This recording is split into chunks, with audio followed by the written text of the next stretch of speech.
this video, I'm going to give you the answer for this question. The question is, in what decade was the first price scanner installed? Well, now I'll give you the answer for this question, and the correct answer for the question is 1970. So that is the answer for the question. Hi, thank you so much for watching this video.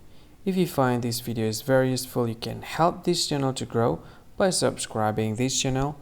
Please this subscribe button and don't forget to like this video.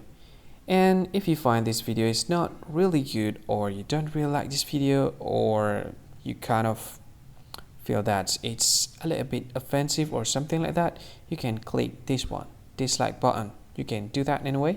And if you want to share this video with your friend, you can share it by clicking this share button, and you can share it to any social media that you wish that is currently available at this time, like Facebook, Twitter, LinkedIn, and many others, right? And if you want to add this video to your playlist, you can click this one. You can watch this video later, and you can find more options by clicking these three dots.